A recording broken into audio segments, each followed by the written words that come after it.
The biggest challenge for the liberal international order is the liberal international order. Withdrawal of the US from NATO might actually be what allows NATO to become an actual alliance. NATO has not been a real alliance. I think what we've seen is that we've had one hegemonic member in the alliance and everybody standing behind that hegemony thinking, thank you so much for helping us, right? The major political shift that we see is that Trump has started treating Europe just as another backyard, right? I think it is the Europeans and us Europeans who awake to a world that has changed. There have always been hypocrisy, there's always been a use of force. I think this is something that counts for the European core of the order, where you do not put up your head of superiority when you go into negotiations with others. I don't see the European Union really being a strong military actor, but I think what the European Union can do. Welcome back to OSTpolitik Studio. Today our guest is Professor Christian Kreuder-Sonnen. Christian Kreuder-Sonnen is one of the leading voices on international organizations, global governance, and the crisis of the liberal international order. At Friedrich Schiller University Jena, his work examines how institutions respond to emergencies, how authority expands in times of crisis, and why global orders become contested from within but also outside. He's the author of the award-winning book, Emergency Powers of International Organizations, and has published widely on international authority, regime complexity, contestation, and the future of liberal world order. Christian, thank you so much for joining us today. It's a great honor having you. Thank you so much, Bettina. It's my pleasure, and thanks so much for the invitation and kind introduction. Thanks. Okay, then I will start right away with the most pressing issue nowadays, which is the war between the United States and Iran. And this is a crisis where military escalation, emergency rhetoric, and also great power politics are all visible, but international organizations seem largely absent or unable to shape the events. So I want to ask about your opinion about a couple of things related to Iran-US war. So first is the role of international organizations. You have worked a lot on those issues. So where does leave us today? So are international organizations capable actors in international politics, or do they have somehow resigned from having effect on key dynamics in international events? And also generally, what does this conflict say about the nature of the world we live in now? Now, are we returning to purely power, politics dominated world, or do we still have some world that is shaped or co-shaped by norms, regimes, and institutions and international organizations? And I also want to ask about emergency rhetorics. You have also worked on these issues, and the United States is framing or has framed also this war from the emergency perspective or from the crisis emergency. But you also argued that those narratives also are used instrumentally and they also shape how global powers behave and set new precedents. So what does this say also about how United States has narrated this war discursively, but also in terms of instrumental politics? So I know this is now a lot of questions, but you can probably pick the angle you'd like to approach this question, and then I will ask again. Thanks. Excellent. Yeah, you're absolutely right. The situation is one that the world is looking at the moment, and that seems to reveal lots of things about the state of the world and the state of global governance. As well. I would say to begin with the last question that you raised regarding security and emergency rhetoric in this context and supreme security threat that President Trump evoked in order to legitimize and to rationalize the attack on Iran. I think here we can safely say that, of course, security language and emergency framings always do political work, right? They always bring with them ideas, connotations, and realms of the possible that are different from rhetorics of normal politics.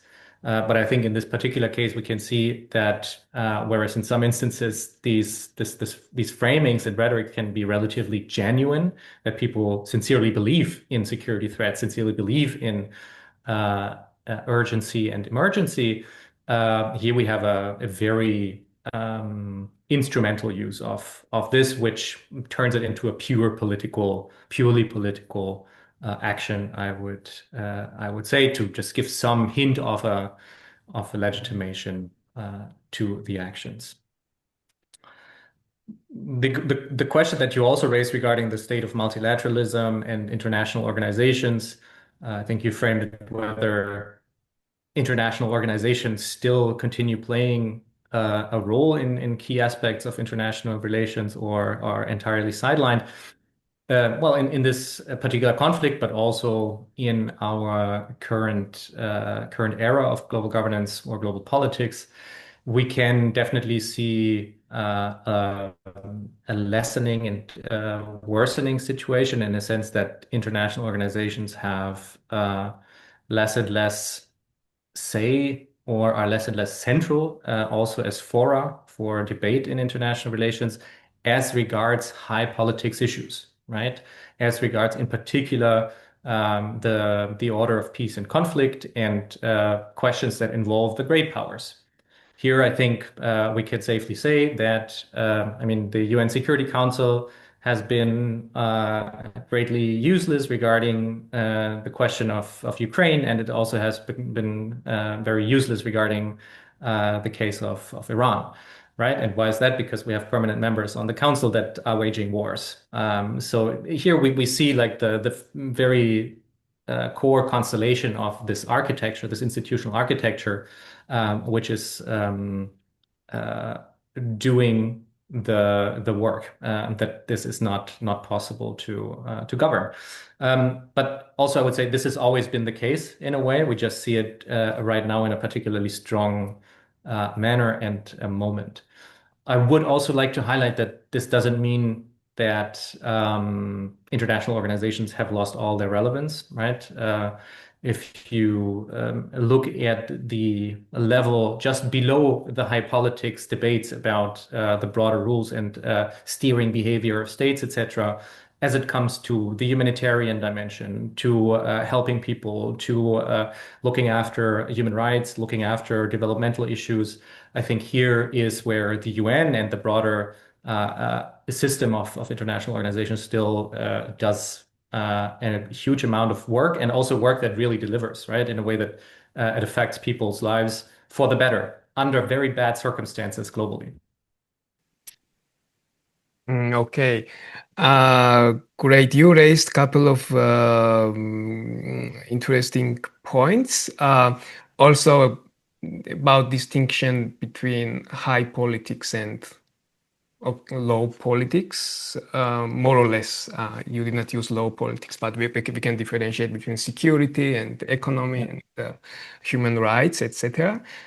But at the same time, also now the Iran war shows how those different areas are closely intertwined. We can talk about polycrisis world, for instance, right? So the Iran war was definitely a military success if you analyze from this point, but at the same time, Iran managed by waging asymmetric warfare to turn it into some kind of global polycrisis, so energy crisis by closing the Hormuz Strait, and then fertilizer crisis, and many other issues, the regional crisis. So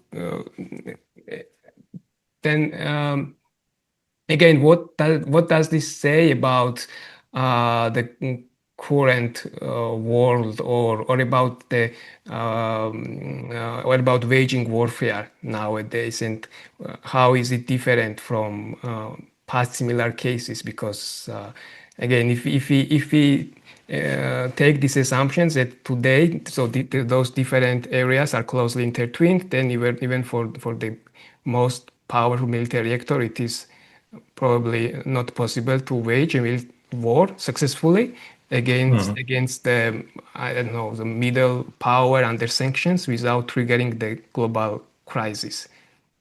Mhm. And do you see some role of international organizations or institutions in this? Not in, again, not in high politics issues, but some other issues that then get also affected by wars and military campaigns. Mhm. I think as a starting point, I would say maybe not the concept of polycrisis is the one I would use, but maybe that of a transboundary crisis, which is defined precisely by these spilling over aspects into a variety of issue areas, right? Where we have one trigger crisis, so to say, that is maybe confined to security, but then due to its outfall, triggers crisis in neighboring areas. And indeed, I think this is something relatively characteristic for crisis in our days, that things are so interconnected that we often see the effects spilling out of control or over into simply over into neighboring areas. The same has happened also in the COVID-19 pandemic, right?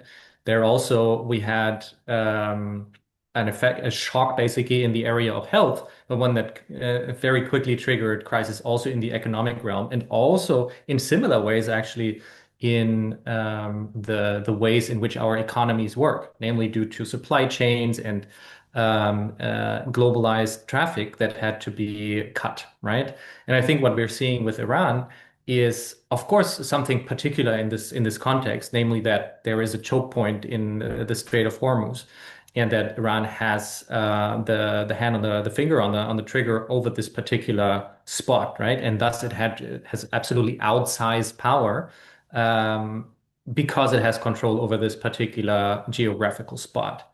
So what I would say, what it really tells us about the world, if you will, is less so about global governance or global order, but much more about, and of course, it's also not disconnected from global order, but it tells us a lot about how the global economy works, right? How global capitalism functions today in a globalized manner, in also and continuous dependence on fuel deliveries from the Middle East.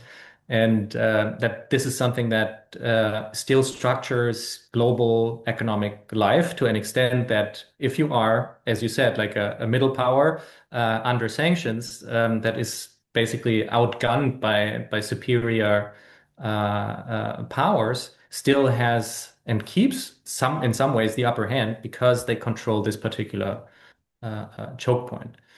In that sense, this provides Iran in this context with outsized influence, and that is due to how our economy works, I would say. What role for international organizations in this? I find it very difficult to find the a role that they could usefully play given the circumstances that we're in, right? I think most of what could come might always relate to the outfall of the central crisis in other areas, right? So we can see international organizations playing an important role in organizing fuel, in organizing the question of how to deal with the humanitarian outfall. In also after the fact, once we have a ceasefire, once we have a peace deal, maybe controlling the Strait of Hormuz. I mean, these discussions are underway, whether to involve the Security Council in some kind of a multinational force or multinational mission to um, to overlook the and monitor the possible agreement there. So these are all areas in which international organizations might play significant roles, but they of course do not pertain to the core of the conflict. Mm-hmm. Okay, thanks, Christian. Okay. I want to ask you also about the United States under Donald Trump and Mhm. its role in maintaining or reshaping or abandoning liberal world order. So okay, one question is whether we still have liberal world order nowadays in its pure form, whatever it is. Some scholars even would argue that we never had a liberal world order in its pure form. Or rules-based order, but what is the impact of current administration of United States and its policies, which clearly questions not all but some aspects of this order and is more transactional, more some would even argue, I don't know, they are turning into a predatory hegemon or something like that. Um, and uh, So probably two questions in this regard. First, do you think United States current behavior is specifically linked to this administration, or would they also continue to some extent, even hypothetically, if Donald Trump is not the president anymore and if there is a power change in the United States? And the second part of the question is how much this would affect the fate of rules-based order. Always the big questions. I like it. Um, so I think the good question is or the good question to start with is that of the existence of a liberal international order in the first place. You could argue a really liberal international order has never existed. There have always been hypocrisy. There's always been a use of force. This order, despite its liberal legitimation attempts, has always rested on a certain degree of oppression, of course, and also on the use of force. So in that regard, I think probably the crisis of a liberal international order, or what we talk about more often nowadays, the rules-based order, is something that is felt in particular in Europe, to be honest. I think it is the Europeans and us Europeans who awake to a world that has changed from our perspective, right? But we also have to note that in many parts of the world that are not Europe, the astonishment is very small, and people are not so surprised, and people don't feel that so much has changed, because the actual effect of what we call the liberal international order have been pretty much the same as what we're seeing now. I think the key difference, of course, lies in precisely the abandonment of liberal language, right? Of legitimation rationales, and also of the legal form through which we exercise authority or exercise power, right? That has always helped us in Europe, at least, and of course in the US as well, to find legitimacy in the order, and to understand or to think that there is something good in those rules. And so rule has been much more subtle, and it appeared much more consensual, right? And so what Trump is doing is to rip this apart, and tear open kind of the brute power that is underlying this order. Now, I think what he's doing even more is not only to say, okay, we keep this in place, but we stop using liberal language to justify what we're doing, but he's at the same time also destroying the whole institutional architecture, or trying to destroy the institutional architecture that underpinned that institutional order, I would say. And so in that sense, this is something new, I would say, right? Maybe so some practices, such as waging war in the Middle East and having interventions in Latin America, these are by no means new, right? Interpreting international law selectively when it suits the great power, also nothing really new. But what is, I think, new is the the sheer uh, directness of doing that, and the not even attempts of really finding legal or liberal legitimations.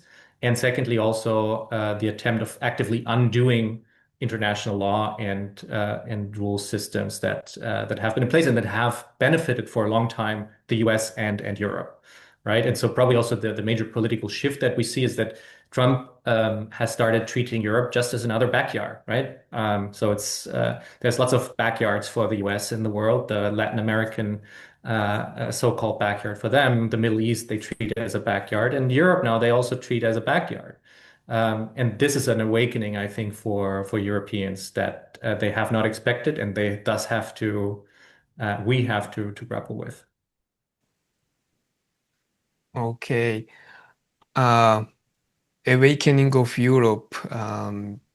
Do Mhm. you believe Europe has capacity to awaken? Because okay, we have been seeing some major shifts also in terms of militarization that went in phases, right? For instance, in Germany, first there was the shock from Russia-Ukraine war and this Zeitenwende speech, and then we have a new government which then further stepped up the militarization process, and it has become a serious process in Germany, but also in other European states. Not in all of them, but in some of them.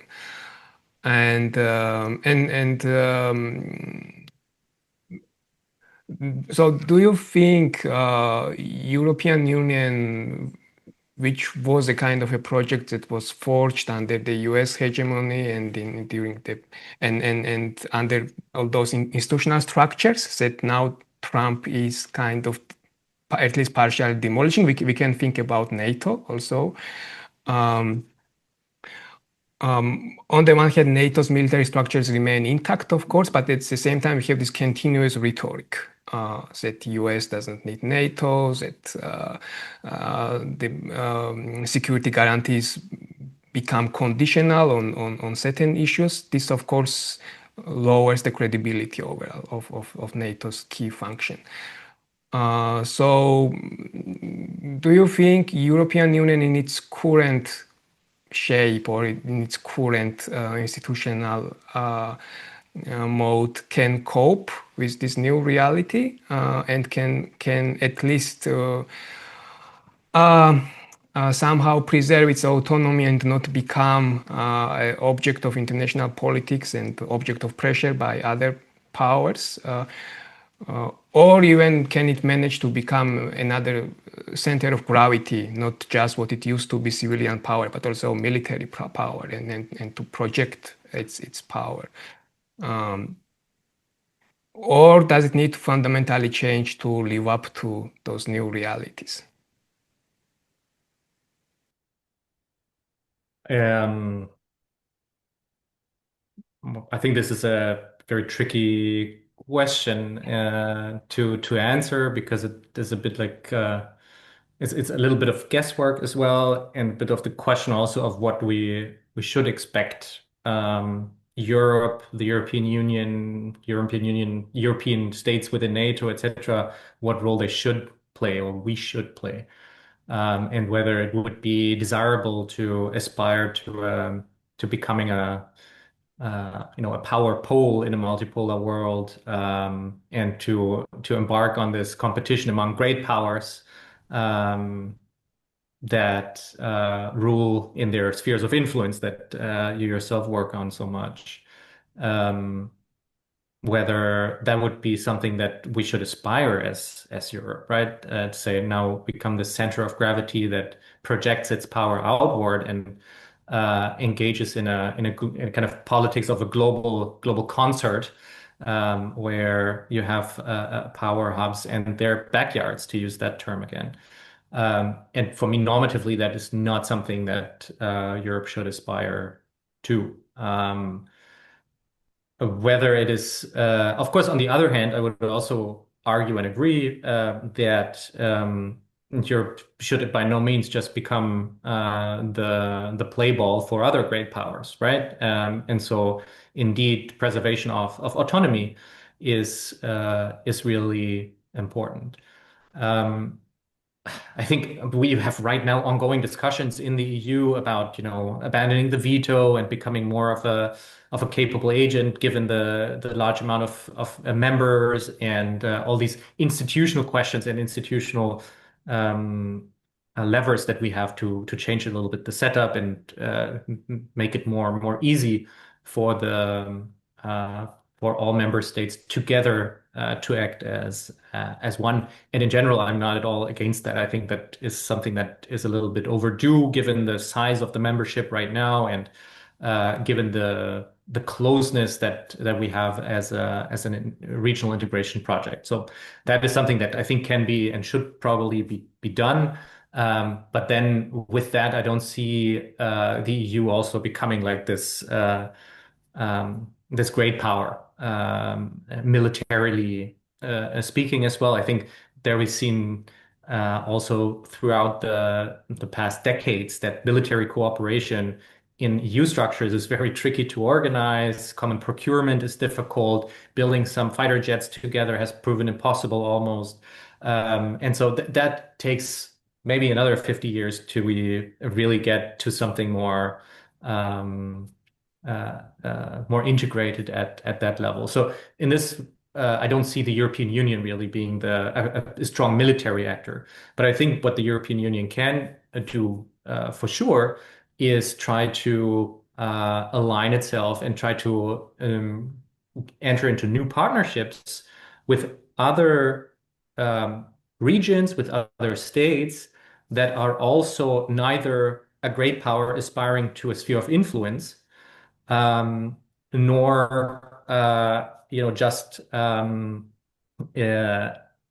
in Europe's neighborhood, right? So that we can learn from other backyards, so to say, how to manage politics and create alliances that really try to keep their own autonomy going by also interacting with each other without always attaching their loyalties to power centers next to them. Um, and maybe the last point I wanted to mention on NATO, um, because of course here people are very concerned about the future of NATO given the US's reluctance to contribute to the alliance, right? And it's a question of, oh, can it survive as an alliance if the US doesn't fully participate and contribute to it? And of course, I'm not that naive to think that, it would be easy for NATO to deal with the loss of the US. But on the other hand, I also believe that for the past decades, NATO has not been a real alliance, so to say, right? Where we would say that there is a bunch of states come together, pool their resources, because then together they are stronger. I think what we've seen is that we've had one hegemonic member in the alliance and everybody standing behind that hegemon thinking, thank you so much for helping us, right? And so I think withdrawal of the US from NATO might actually be what allows NATO to become an actual alliance, and to have a standing on more equal footing, and thus also more say about what NATO should do and where it should be headed politically. Mm, yeah, you raised a couple of interesting points here, but now the last point also about NATO, and so it somehow becomes, in best case scenario, as you argued, more equal in a way between the United States and the European Union. But there's another danger, which is militarily assertive Russia, right? So now we have the Russia-Ukraine war here, and there are some scenarios or some simulations that Russia may be tempted to test the resolve either of NATO or of the EU, for instance, in one of the Baltic states or somewhere. So do you see this danger also in this way? And do you think the EU, if United States somehow withdraws or at least rolls back its own commitments to some extent, do you think the EU has what it takes to prevent this kind of scenario from Russia, or in worst case scenario also to somehow manage it on its own? Mm. Um, I think I'm not enough of a military expert who would have insights on the real capabilities that Europe could deploy in such a case that the EU and NATO without US support would be able to muster. Honestly, I don't know. I think what we see is simply discourse. What I observe is simply discourse, public discourse right now by defense politicians in Germany and the EU, where I would say if it came to it right now, the I well, I mean the question is really more of whether um, the threat potential that the EU can muster is enough to dissuade Russia from doing so, right? And that's of course also a question of perception and all that. So here, my guess would be simply that where that Europe does not really portray the strongest image at the moment, and that this is something that might work in our disadvantage in that regard, right? Given all the dissociations, I mean, if you listen to the reports where the Bundeswehr reform is at and what has happened to Zeitenwende and so on, I don't think it has gotten very far yet. But then on the other hand, of course, there is much broader constellation. And again, I'm starting to do guesswork here about the military strength of Russia, also after many years of war in Ukraine and some, I personally don't feel like this is something that is about to happen. I would trust in that, but I'm not on my home turf here. Okay, fair enough. Thanks, Christian. One short question and we finish on this. So, Sure. going back to the liberal international order and its current stance and its future. So, what do you think? What is the single biggest challenge to liberal international order? So, you have argued in some of your works, it has also been undermining itself from inside due to many reasons. Then there are external challenges. Then we have some shifts in key players, but you also said the middle powers and also on low politics levels. This continues kind of. This also interestingly, Thomas Lisa had also the same opinion about this, that United States withdrawal is not the absolute disaster for rules-based order and that it can be maintained by middle powers. But again, back to my question. So what do you think, what is the key challenge to liberal order nowadays that face? Mhm.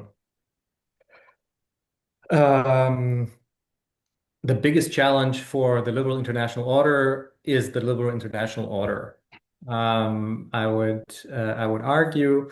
Um, I think that there is many things that have gone wrong and or have had design problems from the get-go that make this order an unsustainable one on the long run, and that actually turns into something propelling challenges to itself that we're see materializing today. And so in that sense, I think probably the most importantly, kind of the idea that liberalism should be universalized, right, through legal institutions is the underlying principle of that order, and that is something that through myriad ways that we don't have the time to discuss in detail are creating social dynamics, economic dynamics, normative dynamics that have to kind of fall back on a backlash to the order, both in the periphery of the order, where I think effects are felt most brutally because they turn into basically oppression under the guise of liberalism, but also in the center of the order, where distributional implications of a liberal institutional order and its legal currents create winners and losers who cannot contest the distribution of goods and bads in the order. So I think there is something that is really fundamentally flawed about the order, and that is why I think if we come to our discussion nowadays, and I know this is much a very big conceptual discussion, much rather than say, the biggest challenge to the order is Trump or Russia. I think zooming out a little bit and allowing or entertaining this conceptual debate can help, because what we do have right now is always this idea. On the one hand, we have a rules-based order, and it seems like we need to defend that rules-based order, because if we don't have that rules-based order, we're going to be ending up in a power-based order, right? And so it looks like the only alternative to the world in which Mersheimer is proven right is to fight for liberal institutions and to really kind of reinvigorate the order that we've lived in for a long time. And I think that would be a flawed approach, and maybe it would indeed be worthwhile to help. Of course, I mean, let me put this clear. I think it's important to fight against a purely power-based order, right? The question is what the alternative should look like. I mean, I've been thinking about trying to say, well, if it's not universalizing liberal norms and values through legal institutions, then what could it be? What could solve some of those problems? And I think again, a big concept, but putting it out here as a notion of a pluralistic or more pluralistic international order, where we accept differences across communities, where we do not have power poles that seek to impose values on others. Where, in particular, I think this is something that counts for the European core of the order, where you do not put up your head of superiority when you go into negotiations with others, in thinking that you will have to promote your values to the T in all negotiations on whatever.